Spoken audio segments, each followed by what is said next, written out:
Welcome to This Explainer. Today, we're going to look up at the night sky and untangle a real cosmic detective story. We are diving into one of the most bizarre, fascinating behaviors in planetary motion. It's a total mystery at first glance, but we're going to break it down. So, let's jump right into the mechanics driving the whole shebang. Okay, let's dive into this.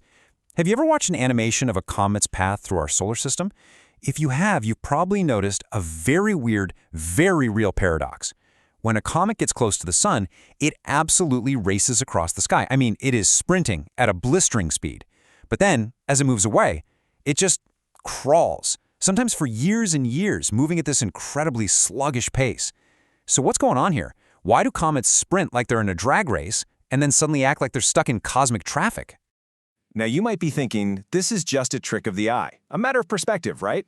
Like maybe things just look faster when they're closer to us. But actually, scratch that, it is absolutely not an illusion. This bizarre zooming and crawling behavior is the result of a strict, unyielding cosmic law. It's a highly precise mathematical rule that literally dictates exactly when these celestial bodies have to hit the gas pedal and when they have to slam on the brakes. And here is the grand reveal of the scientific rule that solves our paradox, Kepler's second law. It states that a line joining a planet, or a comet, and the sun sweeps out equal areas in equal intervals of time. Okay, I know. That sounds a bit like a dense physics textbook at first, but what it essentially boils down to is that this law forces planets to move way faster when they're physically closer to the sun and way slower when they're farther away. They literally don't have a choice. The math completely demands it. To really wrap our heads around this, let's use a spatial analogy. I want you to imagine slicing up space like a giant pie. Picture drawing a perfectly straight line, what astronomers call the radius vector, from the sun to a planet on day 1. Then, draw another line from the sun to that same planet exactly 1 month later. The space between those two lines, along with the curved path the planet traveled, creates a giant pie slice. According to Kepler, the total area of that geometric slice has to stay exactly the same for any given month, no matter where the planet is in its orbit. Now, what's really interesting about this is the heavy contrast between the two extremes of the orbit. Think about it. When the planet is super close to the sun, the lines of our pie slice are really short. So to sweep out that exact same massive amount of area in a single month, the slice has to be incredibly wide. That forces the planet to travel a huge distance in a short amount of time, meaning it has to move incredibly fast. But on the flip side, when it's far from the sun, those connecting lines are huge. To keep the area equal, the slice only needs to be super narrow. The planet barely has to travel any distance at all in that month, so it slows way, way down. The area stays perfectly constant, but the speed drastically changes. So why does this matter for us? What's the big takeaway from this mathematical balancing act?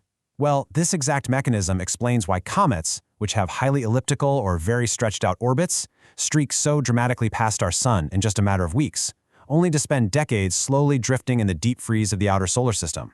But it's not just about ancient comets. This law is absolutely crucial today.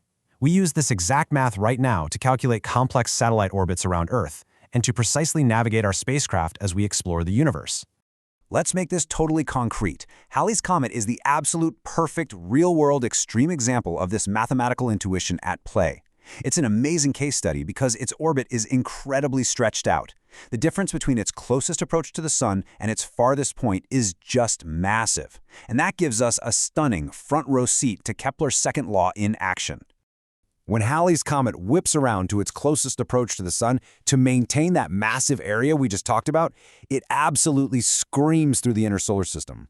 We are talking about a breathtaking, blistering speed of roughly 70 kilometers per second. 70 kilometers every single second. It is literally racing against the math, sweeping out that short, incredibly wide area at peak velocity.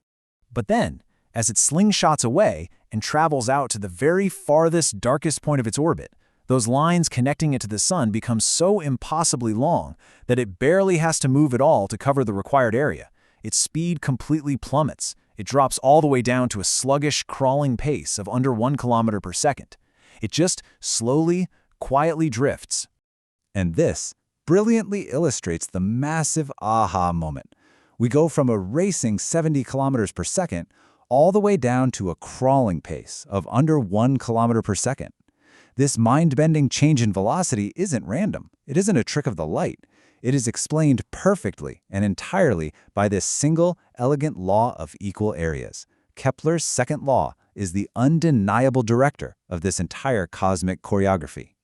So, we now know that orbits are elliptical, and we've completely solved the mystery of why speed constantly changes depending on the distance from the sun.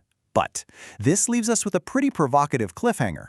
If speed changes so drastically based on the shape and size of an orbit, is there a broader mathematical rule connecting the overall size of an orbit to the total time it takes a planet to complete one full trip?